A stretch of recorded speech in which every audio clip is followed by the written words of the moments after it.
Hi friends, good evening everyone. ನಾನು ರುಕ್ಮಿಣಿ, ಯಶಸ್ವಿ academy Mysuru.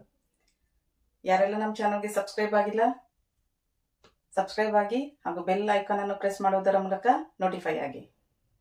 ನಾವು ಇವತ್ತಿನ ದಿನ ಪ್ಲೇಟೋರವರ ಕುರಿತಾಗಿ ಯಾವೆಲ್ಲ ಕ್ವಶನ್ಗಳು ಯಾವೆಲ್ಲ ಎಕ್ಸಾಮ್ಗಳಲ್ಲಿ ಬಂದಿದೆ ಅನ್ನೋದನ್ನ ನಾವು ಇವತ್ತು ಚರ್ಚೆ ಮಾಡೋಣ. ಮೊದಲ ಭಾಗದಲ್ಲಿ ಪ್ಲೇಟೋರವರ ಜೀವನ ಚರಿತ್ರೆಗಳ ಬಗ್ಗೆ ನಾವು ಚರ್ಚೆ ಮಾಡಿದ್ದೇವೆ. ಎರಡನೇ ಭಾಗದಲ್ಲಿ ಪ್ಲೇಟೋರವರ ರಾಜಕೀಯ ಚಿಂತನೆಗಳ ಬಗ್ಗೆ ಚರ್ಚೆ ಮಾಡಿದ್ದೇವೆ ಮತ್ತು ಮೂರನೇ ಭಾಗದಲ್ಲಿ ಪ್ಲೇಟೋರವರ ರಾಜಕೀಯ ಚಿಂತನೆಗಳ ಬಗ್ಗೆನೇ ನಾವು ಚರ್ಚೆ ಮಾಡಿದ್ದೇವೆ. ಇವತ್ತಿನ ಒಂದು ಕ್ಲಾಸಲ್ಲಿ ಇದುವರೆಗೂ ನಾವು ಪ್ಲೇಟೋರವರ ಕುರಿತಾಗಿ ಅವರ ರಾಜಕೀಯ ಚಿಂತನೆಗಳ ಬಗ್ಗೆ ಚರ್ಚೆ ಮಾಡ್ತಾ ಬಂದಿದ್ದೀವಿ. ಪ್ಲೇಟೋರವರ ಕುರಿತಾಗಿ ಎಷ್ಟು ಕ್ವಶನ್ಸ್ ರೈಸ್ ಆಗಿದೆ ಅನ್ನೋದನ್ನ ನಾವು ಇವತ್ತಿನ ದಿನ ಚರ್ಚೆ ಮಾಡೋಣ. ಹಾಗಾದ್ರೆ ಮೊದಲನೇದಾಗಿ ಸಹಾಯಕ ಪ್ರಾಧ್ಯಾಪಕರ ನೇಮಕಾತಿ, ಅಸಿಸ್ಟೆಂಟ್ ಪ್ರೊಫೆಸರ್ ರಿಕ್ರೂಟ್ಮೆಂಟ್ 2016 ಈ ಒಂದು ಕ್ವಶನ್ ಪೇಪರ್ ಅಲ್ಲಿ ಪ್ಲೇಟೋನ ಪ್ರಕಾರ ಕೆಳಗಿನ ಯಾವುವು ಆತ್ಮದ ಅಂಶಗಳು ಅಂತಕ್ಕಂಥ ಒಂದು ಕ್ವಶನ್ ರೈಸ್ ಆಗಿದೆ. ಇದಕ್ಕೆ ಆಪ್ಷನ್ ಎ ಆಪ್ಷನ್ ಸ್ವಪ್ರೇಮ, ಅನುಕಂಪ, ವೈಚಾರಿಕತೆ. ಎರಡನೇ ಆಪ್ಷನ್ ಲೋಭ, ವೈಚಾರಿಕತೆ, ಅನುಕಂಪ. ಮೂರನೇ ಆಪ್ಷನ್ ವೈಚಾರಿಕತೆ, ಚೈತನ್ಯ, ಲೋಭ. ನಾಲ್ಕನೇ ಆಪ್ಷನ್ ವೈಚಾರಿಕತೆ, ಅನುಕಂಪ, ಚೈತನ್ಯ. ಇದರಲ್ಲಿ ಯಾವುದು ಅಂತ ನಾನು ಪ್ಲೇಟೋರವರ ಜೀವನ ಮತ್ತು ಕೃತಿಗಳು ಮತ್ತೆ ಅವರ ರಾಜಕೀಯ ಚಿಂತನೆಗಳ ಕ್ಲಾಸ್ ಮಾಡುವ ಸಂದರ್ಭದಲ್ಲಿ ನಾನು ನಿಮಗೆ ಇದ್ರ ಬಗ್ಗೆ ವಿವರವಾಗಿ ಹೇಳಿದ್ದೇನೆ.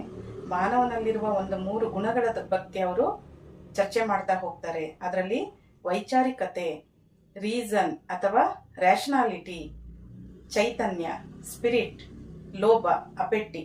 ಅಂದ್ರೆ ಈ 3 ಗುಣಗಳು, ಮಾನವನಲ್ಲಿರುವ 3 ಗುಣಗಳ ಬಗ್ಗೆ ಪ್ಲೇಟೋರವರು ಹೇಳೋದನ್ನ ನಾವು ನೋಡ್ತಾ ಹೋಗ್ತೀವಿ. ಹಾಗಾದ್ರೆ ಇದಕ್ಕೆ ಆನ್ಸರ್ ಸಿ, ಮೂರನೇದು ಉತ್ತರ ಆಗಿರುತ್ತೆ. ಅದಾದ ನಂತರ ನೆಕ್ಸ್ಟ್ ಕ್ವಶನ್, ಕೆಳಗಿನ ಯಾವುದು ಪ್ಲೇಟೋನ ಶಿಕ್ಷಣ ಕ್ರಮದ ಲಕ್ಷಣವಲ್ಲ? ಪ್ಲೇಟೋನ ಶಿಕ್ಷಣ ಪದ್ಧತಿಯಲ್ಲಿ ನಾನು ಕ್ಲಾಸ್ ಮಾಡುವಾಗ ನಾನು ನಿಮ್ಗೆ ಹೇಳಿದ್ದೇನೆ, ಪ್ಲೇಟೋರವರ ಶಿಕ್ಷಣ ಕುರಿತು.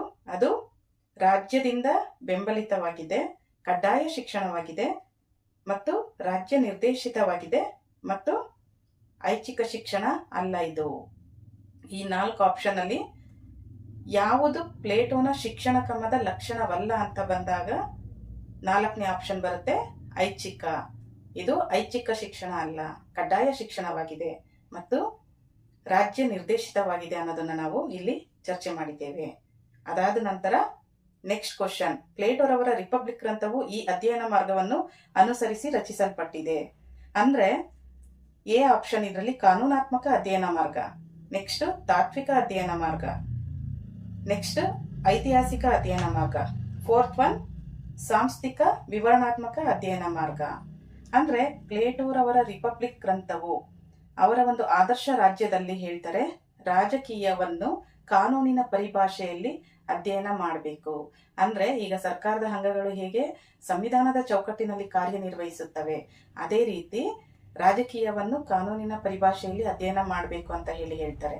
ನಾವು ಅವರ ಒಂದು ಆದರ್ಶ ರಾಜ್ಯದಲ್ಲಿ ನೋಡೋದಾದ್ರೆ ರೂಲಿಂಗ್ ಕ್ಲಾಸ್ ನೋಡ್ತೀವಿ, ವಾರಿಯರ್ ಕ್ಲಾಸ್ ನೋಡ್ತೀವಿ, ಎಕನಾಮಿಕಲ್ ಕ್ಲಾಸ್ ನೋಡ್ತೀವಿ.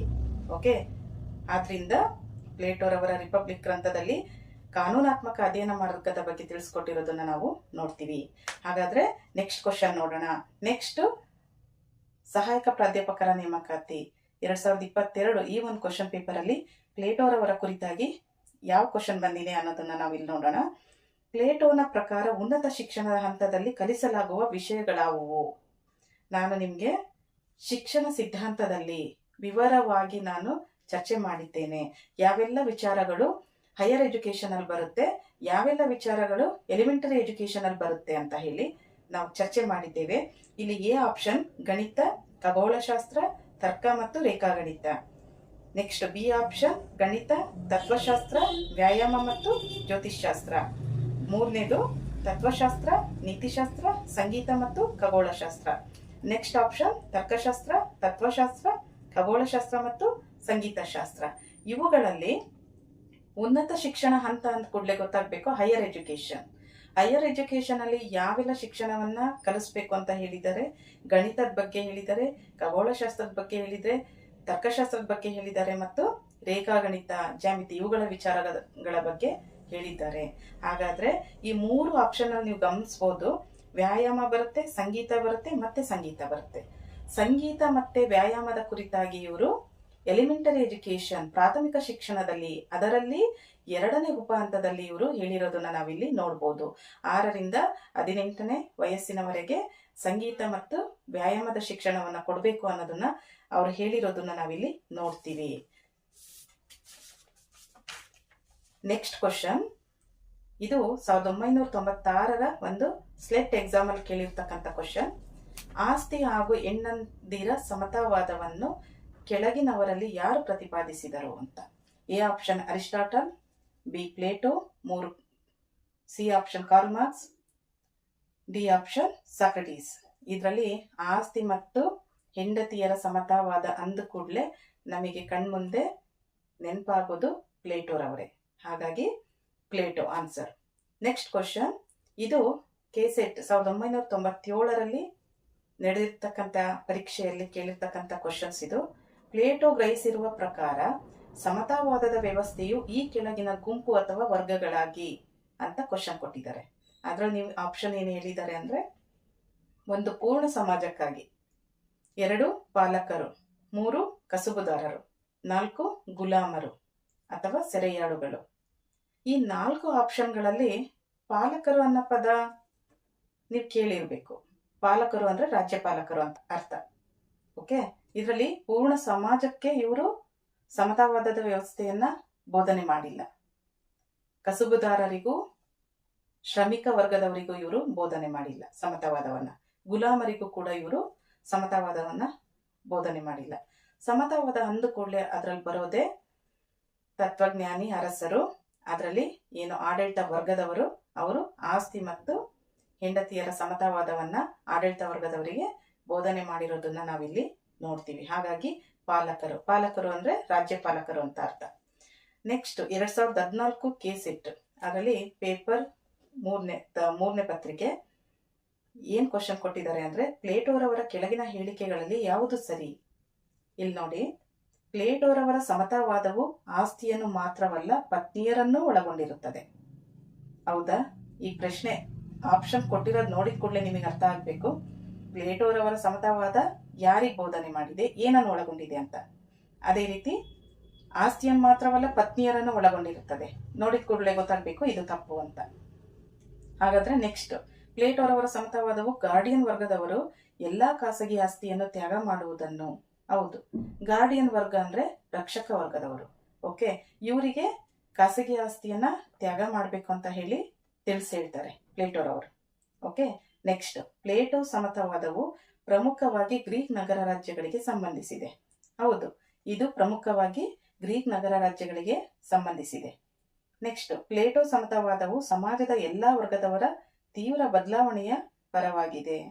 ಹೌದು, ಪ್ಲೇಟೋರವರ ಸಮತಾವಾದ ಏನಿದೆ ಸಮಾಜದ ಎಲ್ಲಾ ವರ್ಗದವರ ತೀವ್ರ ಬದಲಾವಣೆಯ ಪರವಾಗಿದೆ ಅನ್ನೋದನ್ನ ನಾವಿಲ್ಲಿ ನೋಡ್ಬೋದು. ಅಂದ್ರೆ ಮೇಲಿನ ಹೇಳಿಕೆಗಳಲ್ಲಿ ಯಾವುದು ಸರಿ ಅಂತ ಬಂದಾಗ 1, 2, 3 ಸರಿಯಾಗಿದೆ, 2, 3, 4 ಸರಿಯಾಗಿದೆ, 1, 3, 4 ಸರಿಯಾಗಿದೆ ಮತ್ತು 1, 2, 4 ಸರಿಯಾಗಿದೆ.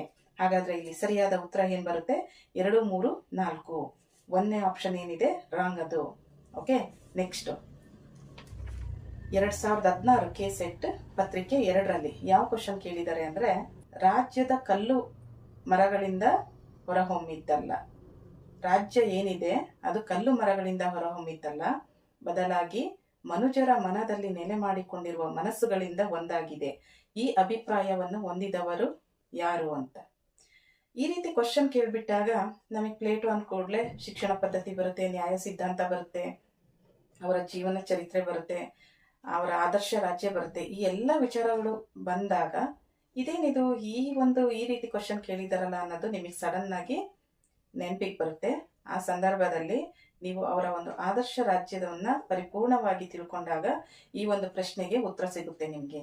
ಅಂದ್ರೆ ಪ್ಲೇಟೋರವರ ದೃಷ್ಟಿಯಲ್ಲಿ ರಾಜ್ಯ ಅನ್ನೋದು ಕ್ಯಾಪಿಟಲ್, ಅಂದ್ರೆ ನಾವೇನ್ ಕ್ಯಾಪಿಟಲ್ ಸ್ಮಾಲ್ ಲೆಟರ್ ಅಂತ ಕರಿತೀವಲ್ಲ ಆ ರೀತಿ ಕ್ಯಾಪಿಟಲ್ ಅಕ್ಷರವಾಗಿದ್ದರೆ, ವ್ಯಕ್ತಿ ಅನ್ನೋದು ಸ್ಮಾಲ್ ಲೆಟರ್ ಸಣ್ಣ ಅಕ್ಷರವಾಗಿದೆ. ಅವ್ರು ಹೇಳುವ ಪ್ರಕಾರ ಹೇಗಿದೆ ಅಂದ್ರೆ, ರಾಜ್ಯದ ಸ್ವರೂಪವು ವ್ಯಕ್ತಿಗಳ ಪಾತ್ರದ ಮೇಲೆ ಅವಲಂಬಿತವಾಗಿರುತ್ತದೆ. ಯಾವ ರೀತಿ ಅಂದ್ರೆ, ಉತ್ತಮ ಜೀವನ ಮತ್ತು ಉತ್ತಮ ರಾಜಕೀಯ ಜೀವನದ ಕಲ್ಪನೆಯು ಪರಸ್ಪರ ಸಪರೇಟ್, ಬೇರೆ ಆಗಿರೋದಕ್ಕೆ ಸಾಧ್ಯ ಇಲ್ಲ. ರಾಜ್ಯದಲ್ಲಿ ವಾಸಿಸುವ ನಾಗರಿಕರ ಪಾತ್ರದಿಂದ ರಾಜ್ಯದ ಸ್ವರೂಪವು ರೂಪುಗೊಳ್ಳುತ್ತದೆ ಅಂತ ಹೇಳಿ ಪ್ಲೇಟೋರವರು ಹೇಳ್ತಾರೆ. ಆದ್ರಿಂದಲೇ ರಾಜ್ಯವು ಕಲ್ಲು ಮರಗಳಿಂದ ಹೊರಹೊಮ್ಮಿದ್ದಲ್ಲ ಅಂತ ಹೇಳಿ ಹೇಳ್ತಾರೆ. ಓಕೆ, ನೆಕ್ಸ್ಟ್, ಇದು PU ಉಪನ್ಯಾಸಕರ ನೇಮಕಾತಿಯಲ್ಲಿ 2012 ಪ್ರಶ್ನೆ ಪತ್ರಿಕೆಯಲ್ಲಿ ಕೇಳಿರ್ತಕ್ಕಂಥ ಕ್ವಶನ್. ತತ್ವಜ್ಞಾನಿ ಅರಸರುಗಳಡಿಯಲ್ಲಿ ಪರಿಪೂರ್ಣ ನ್ಯಾಯವನ್ನು ಒಳಗೊಂಡ ಆದರ್ಶ ರಾಜ್ಯವನ್ನು ಇದರಲ್ಲಿ ಚಿತ್ರಿಸಲಾಗಿದೆ. ಕೆಳಗಡೆ ಏನು ಆಪ್ಷನ್ ಕೊಟ್ಟಿದ್ದಾರೆ ನೋಡೋಣ. ಮೆಕೆವಲ್ಲಿಯವರ ಪ್ರಿನ್ಸ್, ನೆಕ್ಸ್ಟ್ ಅರಿಸ್ಟಾಟಲ್ ರವರ ಪಾಲಿಟಿಕ್ಸ್, ನೆಕ್ಸ್ಟ್ ಆಬ್ಸ್ ರವರ ಲೆವಿಯಾಥನ್, ಬಿ ಆಪ್ಷನ್ ಪ್ಲೇಟೋ ರವರ ರಿಪಬ್ಲಿಕ್. ಇಲ್ಲಿ ಮೆಕೆವಲ್ಲಿಯವರ ಪ್ರಿನ್ಸ್ ಅಂದ ಕೂಡಲೇ ನಮಗೆ ಗೊತ್ತಾಗೋದು ರಾಜನಾದವನು ತನ್ನ ಅಧಿಕಾರವನ್ನು ಹೇಗೆ ಬಳಸ್ಕೊಳ್ಬೇಕು ಅನ್ನೋದನ್ನ ತಿಳಿಸುತ್ತೆ. ಹಾಗಾದ್ರೆ ಅದಲ್ಲ. ನೆಕ್ಸ್ಟ್ ಅರಿಸ್ಟಾಟಲ್ ರವರ ಪಾಲಿಟಿಕ್ಸ್ ಅಂತಕ್ಕಂಥ ಗ್ರಂಥ, ಅವರು ಪಾಲಿಟಿಕ್ಸ್ ಗ್ರಂಥದಲ್ಲಿ ಉತ್ತಮ ರಾಜ್ಯದ ಬಗ್ಗೆ ಇಲ್ಲಿ ಕುರಿತು ಹೇಳಿದ್ದಾರೆ. ಹಾಗಾದ್ರೆ ಅದು ಅಲ್ಲ. ಆಬ್ಸ್ ರವರ ಲೆವಿಯಾಥನ್ ಗ್ರಂಥದಲ್ಲಿ ಸಾಮಾಜಿಕ ಒಪ್ಪಂದದ ಬಗ್ಗೆ ತಿಳಿಸ್ಕೊಟ್ಟಿದ್ದಾರೆ. ನೆಕ್ಸ್ಟ್ ಪ್ಲೇಟೋರವರ ರಿಪಬ್ಲಿಕ್ ಗ್ರಂಥದಲ್ಲಿ ಏನು ಆದರ್ಶ ರಾಜ್ಯವನ್ನ ಚಿತ್ರಿಸಲಾಗಿದೆ. ನಾನು ಮೊದಲಿಂದನೂ ಹೇಳಿದ್ದೀನಿ, ಪ್ಲೇಟೋರವರ ರಿಪಬ್ಲಿಕ್ ಗ್ರಂಥವು ಕೇವಲ ಆದರ್ಶ ರಾಜ್ಯದ ಬಗ್ಗೆ ತಿಳಿಸಿಲ್ಲ, ಶಿಕ್ಷಣದ ಬಗ್ಗೆ ತಿಳಿಸಿದೆ, ನೈತಿಕತೆ ಬಗ್ಗೆ ತಿಳಿಸಿದೆ, ನ್ಯಾಯದ ಕುರಿತಾಗಿ ತಿಳಿಸಿದೆ. ಇದ್ರ ಬಗ್ಗೆ ನೀವು ಗಮನ ಹರಿಸಬೇಕು. Okay, next question.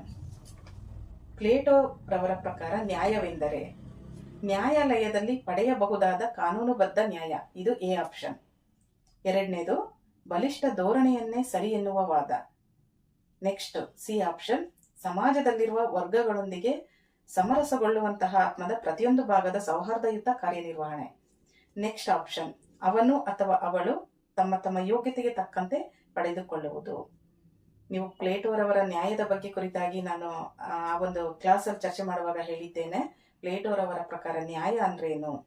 ಪ್ರತಿಯೊಬ್ಬ ವ್ಯಕ್ತಿಯು ತಮ್ಮ ತಮ್ಮ ಚೌಕಟ್ಟಿನಲ್ಲೇ ಯೋಗ್ಯತೆಗೆ ತಕ್ಕಂತೆ ಕೆಲಸ ಮಾಡೋದು ಮತ್ತೆ ಬೇರೆಯವರ ಒಂದು ಕೆಲಸದಲ್ಲಿ ಹಸ್ತಕ್ಷೇಪವನ್ನು ಮಾಡದಿರುವುದು ನ್ಯಾಯ ಅಂತ ಹೇಳಿದ್ದಾರೆ. ಓಕೆ, ನೆಕ್ಸ್ಟ್, ಪ್ಲೇಟೋ ತಮ್ಮ ಯಾವ ಕೃತಿಯಲ್ಲಿ ಆದರ್ಶ ರಾಜ್ಯವನ್ನು ರಚಿಸಿದರು? ನೋಡಿ, ಪದೇ ಪದೇ ರಿಪೀಟ್ ಆಗ್ತಾ ಇದೆ ಈ ಕ್ವಶನ್ಸು. ಆದರ್ಶ ರಾಜ್ಯ ಅಂದ ಕೂಡಲೇ ನಮ್ಮ ಕಣ್ಮುಂದೆ ಬರೋದು the republic. Okay, A option republic, B statesman, third one loss, next fourth option police. ಇದರಲ್ಲಿ ಆನ್ಸರ್ ಏನಾಗಿರುತ್ತೆ? The republic. ಓಕೆ, ನೆಕ್ಸ್ಟ್, ಇದು 2018 PU ರಿಕ್ರೂಟ್ಮೆಂಟ್ ಇದರಲ್ಲಿ ಕೇಳಿರ್ತಕ್ಕಂಥ ಕ್ವಶನ್ನು.